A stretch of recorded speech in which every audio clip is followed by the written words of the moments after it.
Hello everyone. इस video में हम बात करेंगे अपने बजट 2024-25 के अगले टॉपिक की। हमने पिछले कई सारे छोटे छोटे वीडियो में आपको बहुत सारी बातें समझाई है। मेरा वीडियो हमेशा छोटा होता है इस बारे में, और इसलिए इस वीडियो में फिर बजट 2024-25 के जो कुछ प्रोविजंस हैं उनके बारे में बात करते हैं। तो पिछले वीडियोज़ में हमने बात की थी बजट के विजन के बारे में, डेवलपमेंट मंत्रा के बारे में और फिलॉसफी के बारे में कि क्या क्या किया गया है। अब अगला टॉपिक है जो मेंशन किया गया बजट में, वो है फोकस एरिया। फोकस एरिया मतलब किन किन क्षेत्रों को गवर्नमेंट ने फोकस किया है अभी तक और आगे भी गवर्नमेंट करेगी। अभी गवर्नमेंट का एक स्लोगन है कि देश में कोई जाति नहीं है, सिर्फ 4 ही जाति है। ये 50 सैकड़ों हजारों जातियों की बात होती है, वो कोई जाति नहीं है, सिर्फ 4 ही जाति है। पहला है गरीब, दूसरा है महिला, तीसरा है युवा और चौथा है किसान, फार्मर्स, है ना। ये 4 जातियों की बात कर रही। इसीलिए इस बजट 2024-25 में गवर्नमेंट ने इन चारों एरिया पे फोकस किया है। तो पहला है गरीब यानी पुअर, दूसरा है महिलाएं यानी वीमेन, तीसरा है युवा यानी यूथ, जिसे हम लोग अमृत पीढ़ी कह रहे हैं। अमृत पीढ़ी क्यों कह रहे हैं, ये आपके प्रीलिम का क्वेश्चन हो सकता है। अमृत पीढ़ी क्यों कह रहे हैं कि भारत आज़ादी का अमृत काल में चल रहा है। अमृत काल मतलब आज़ादी के 75 ईयर से लेकर के आज़ादी के इंडिपेंडेंस के 100 ईयर तक, यानी इंडिया 2022 से लेकर के 2047 तक का जो पीरियड है उसे अमृत काल कहा जा रहा है। और इसमें हमें देश को विकसित करना है बाय 2047, जो मैंने पिछले वीडियो में आपको बताया था, है ना। सो इसके लिए इन चारों को कहा गया है। और चौथा है हमारा अन्नदाता यानी फार्मर्स। तो युवाओं को अमृत पीढ़ी कहा जा रहा है। ये आप ध्यान रखिए क्यों कहा जा रहा है कि ये जो अगला 25 वर्ष है चल रहा है जब हमारा, इसमें युवाओं की भूमिका, उनकी कंट्रीब्यूशन, उनका रोल बड़ा ही महत्वपूर्ण माना जा रहा है, और उनके बिना हम देश का विकास नहीं कर सकते, है ना। अब एक एक करके इन चारों के बारे में गवर्नमेंट ने बताया है कि हमने क्या क्या अचीव किया है, क्या क्या इन चारों के क्षेत्रों में अचीव किया है। और गवर्नमेंट ने नहीं बताया कि हम अभी आगे क्या करेंगे, करना तो है ही, लेकिन कोई स्पेशल स्कीम लॉन्च नहीं किया गया। इंटरिम बजट है, जो अगला बजट आएगा सप्लीमेंट बजट जुलाई में, उसमें शायद गवर्नमेंट और सारी बातें इसमें करेगी, है ना। तो सबसे पहले बात करते हैं गरीबी के बारे में, यानी गरीबों के बारे में की अचीवमेंट इन फोकस एरियाज। जो जो फोकस एरिया गवर्नमेंट के है उसमें गवर्नमेंट ने क्या क्या अचीव किया है। तो सबसे पहले कह रहा है गवर्नमेंट कह रही है गरीबों के बारे में, पुअर के बारे में, एलिविएशन ऑफ पॉवर्टी, यानी हमने गरीबी दूर की है। करीब 25 करोड़ लोगों को हमने गरीबी के, और गरीबी में कौन गरीबी, मल्टी डायमेंशनल पॉवर्टी यानी बहुआयामी गरीबी। बहुआयामी गरीबी क्या होती है, जब आदमी गरीब कई तरीके से होता है, खाने पीने की प्रॉब्लम, उसको मकान ना हो, उसको ड्रिंकिंग वाटर क्लीन ना मिले, स्वच्छ पेयजल ना मिले, है ना, उसके पास और भी कोई शिक्षा और स्वास्थ्य के संसाधन ना हो, सुविधाएं ना हो, तो कहते हैं मल्टी डायमेंशनल पॉवर्टी। इस पर इंडेक्स भी आता है, मल्टी डायमेंशनल पॉवर्टी इंडेक्स, बहुआयामी गरीबी निर्धनता सूचकांक, है ना। तो ये चीज़ें जो हैं गवर्नमेंट ने कहा कि 25 करोड़ लोगों को हमने इससे बाहर निकाला है, ये हमारा अचीवमेंट है। दूसरा गवर्नमेंट ने बात की है डायरेक्ट बेनिफिट ट्रांसफर, डीबीटी के बारे में। डीबीटी क्या है, डायरेक्टली बेनिफिशियरी के, लाभार्थी के अकाउंट में गवर्नमेंट पैसा भेजती है, चाहे वो सब्सिडी का पैसा हो, चाहे मनरेगा के काम का पैसा हो, चाहे ओल्ड एज पेंशन हो। ये सारे पैसे आपके जो जनधन अकाउंट खोले गए उस अकाउंट में भेजा जाता है। वैसे स्कीम पुरानी है, इसकी शुरुआत जो है पहली बार 1 जनवरी 2013 में की गई थी, लेकिन ज़्यादा इस गवर्नमेंट ने जब आई और इसने प्रधानमंत्री जनधन अकाउंट वगैरह खुलवाया, उसके बाद आज सारे पैसे गवर्नमेंट जो है इसी अकाउंट में भेज रही है, और इसे डीबीटी कहते हैं, डायरेक्ट बेनिफिट ट्रांसफर, नगद लाभ हस्तांतरण, है ना, प्रत्यक्ष लाभ हस्तांतरण या नगद लाभ हस्तांतरण, है ना, कह सकते हैं। और इसमें गवर्नमेंट ने कहा है कि 34 लाख करोड़ रुपीस हमने पीएम जनधन अकाउंट से लोगों को भेजा है, 2.7 लाख करोड़, यानी इतने अकाउंट में हमने इतने पैसे भेजे। ये फिगर डेटा जो है आईएएस के लिए इंपॉर्टेंट नहीं होता, लेकिन पीसीएस वगैरह में कई बार ऐसे क्वेश्चन पूछते हैं तो थोड़ा दिमाग में डेटा होना चाहिए हमारे पास। ये कहा है गवर्नमेंट ने। उसके बाद गवर्नमेंट ने एक स्कीम के बारे में बात की है, पीएम स्वनिधि। पीएम स्वनिधि, स्वनिधि का फुल फॉर्म क्या है, स्ट्रीट वेंडर्स, जो कि कहाँ पर, जो कि सड़क के किनारे पटरी पर काम करते हैं, अपना सामान वामान बेचते हैं, सब्जी वाले, फल वाले और भी कई सारे छोटे मोटे चीज़ों वाले बेचने वाले जो वेंडर्स होते हैं उन्हें कहते हैं। स्वनिधि का फुल फॉर्म है स्ट्रीट वेंडर आत्मनिर्भर,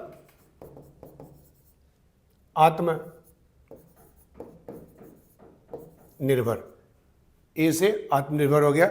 और उसके बाद निधि मतलब फंड होता है, कोष होता है निधि मतलब।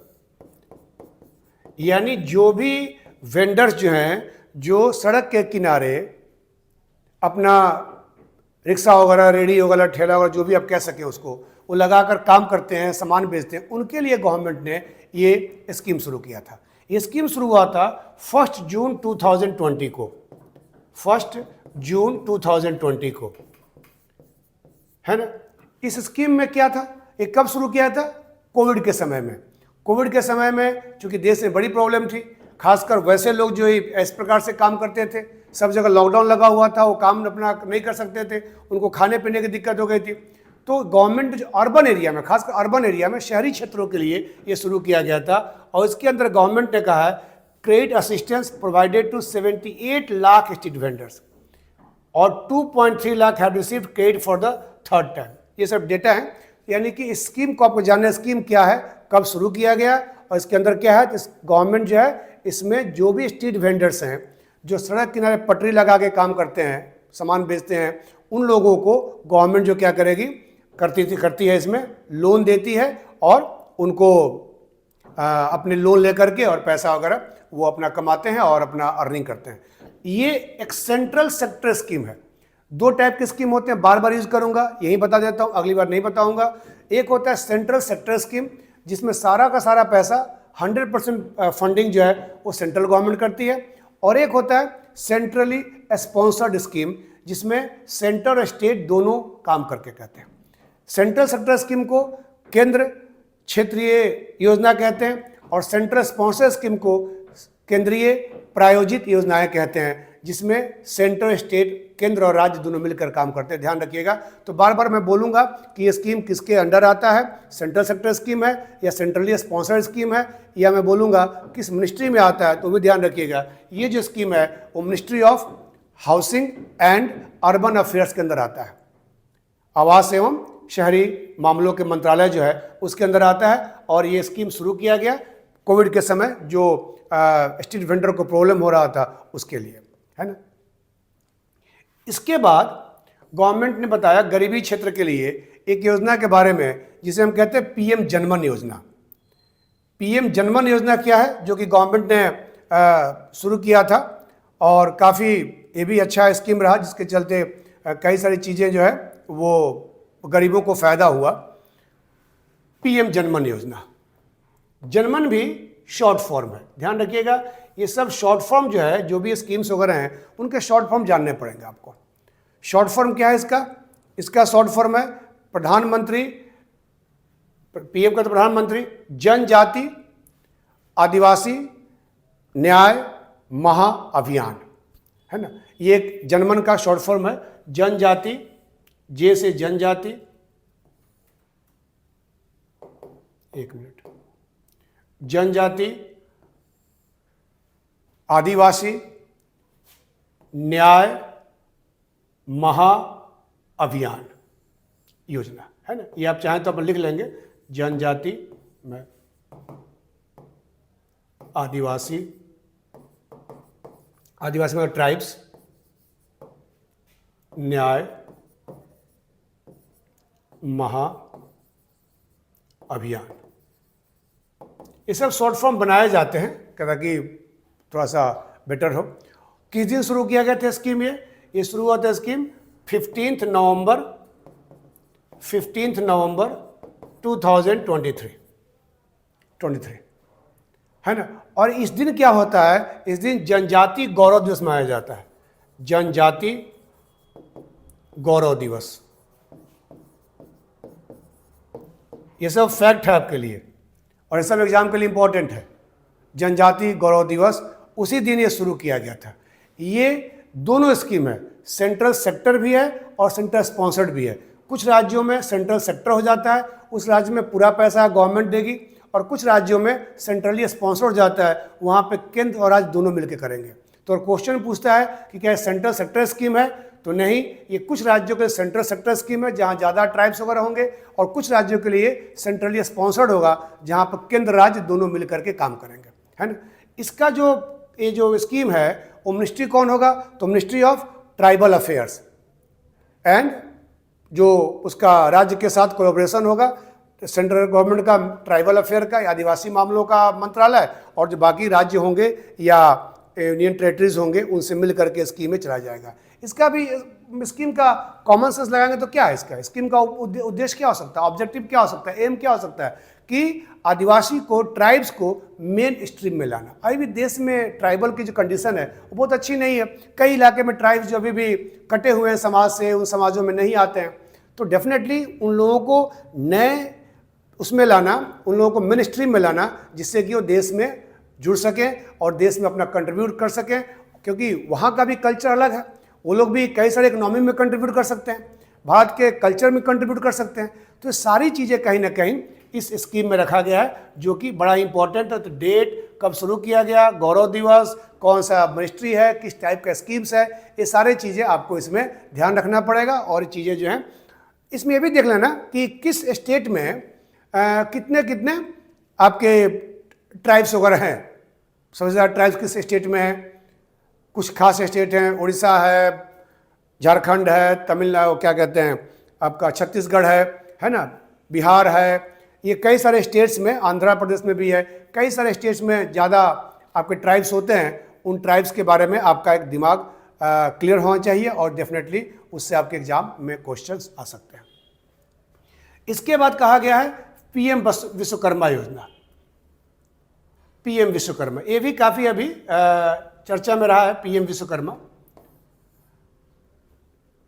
क्या है? पीएम विश्वकर्मा कब शुरू की गई? पीएम विश्वकर्मा बहुत सारे लोग जानते होंगे पीएम विश्वकर्मा के बारे में, है ना। विश्वकर्मा कौन होते हैं? जो कि कारपेंटर और काफ़ी ट्रेडिशनल जो काम करते हैं उनको बेसिकली विश्वकर्मा कहा जाता है। तो ये जो स्कीम है ये शुरू हुई थी आपको 17 सितंबर 2023 को, 17 सितंबर रिसेंट शुरू हुई थी 23 को, है ना। और इस स्कीम को लॉन्च करने का काम जो है वो सेंट्रल सेक्टर स्कीम है, यानी कि पूरा का पूरा पैसा जो है सेंट्रल गवर्नमेंट देती है, केंद्रीय क्षेत्र की ये स्कीम है। इसका जो ऑपरेशन है वो मिनिस्ट्री ऑफ एमएसएमई, जो एमएसएमई है और MSME sorry ministry of skill development, ministry of skill development करता है with the help of ministry of finance. ये दोनों मिल करके इस स्कीम को करते हैं। इसमें कहा क्या गया है कि देश में ट्रेडिशनल जो काम है, ट्रेडिशनल जो blacksmith, carpenter, potters, sculptures, है ना, ये कई सारे टेलर्स, इन सब कामों को टोटल 18 ट्रेडिशनल ट्रेड को प्रमोट करना है। ये फैक्ट आप याद रखेंगे, ट्रेडिशनल ट्रेड को, है ना। और इसके लिए गवर्नमेंट उनको कई टाइप के सपोर्ट कर रही है, सो दैट कि इंडिया का जो कल्चर है, इंडिया का ट्रेडिशन जो है उसको हम क्या कर सके, प्रमोट कर सके, उसको प्रिजर्व भी कर सके। हम फॉरेन चीज़ों को बड़ा अट्रैक्ट हो रहे हैं, लेकिन हमारे पास इतनी चीज़ें हैं जिसमें हम ज़्यादा फोकस नहीं देते हैं। तो डेफिनेटली ये जो विश्वकर्मा स्कीम है ये देश के ट्रेडिशनल चीज़ों को करने के लिए, उनको प्रिजर्व करने के लिए, उनको प्रमोट करने के लिए, और उसमें बड़ी अपॉर्चुनिटी है, बड़ी मौकाएं हैं। आज हम सब लोग कंप्यूटर सीखना चाहते हैं, सब लोग हम डिजिटल वर्ल्ड में आना चाहते हैं, लेकिन ट्रेडिशनल चीज़ें हैं जिनकी डिमांड फॉरेन में भी है, उस पर हम बहुत ज़्यादा फोकस नहीं कर रहे हैं। तो डेफिनेटली ये चीज़ें आपको करने की आवश्यकता है, और इससे डेफिनेटली देश का विकास होगा, जीडीपी बढ़ेगी, सब कुछ होगा। तो इस वीडियो में हमने फोकस एरिया का जो पहला एरिया था, उसके बाद की अगले वीडियोस में हम फोकस एरिया के जो अगले एरियाज होंगे, चाहे वो यूथ हैं, चाहे वो फार्मर हैं, और चाहे वो वीमेन हैं, इन सब के बारे में हम बात करेंगे। जिसमें ज़्यादा स्कीम्स वगैरह हैं उसको थोड़ा लंबा कर देंगे, और इसमें कम स्कीम्स हैं उसको हम शॉर्ट में प्रेजेंट कर देंगे। तो इसमें चूंकि 10-15 मिनट ज़रा वीडियो में देना नहीं है, मैं फोकस वही रखता हूँ ताकि आप 10 मिनट देखें फिर ठीक हो जाए चीज़ें, है ना, तो समझ में आ जाए। लंबा 1 घंटा बैठ के कहाँ देखेंगे आप। तो डेफिनेटली आप इसको नोट करते जाएं, आपके एग्जाम के लिए बहुत ही इंपॉर्टेंट होगा। So thank you for watching this video. Thank you. अगले वीडियो में फिर मुलाकात होगी। Thank you.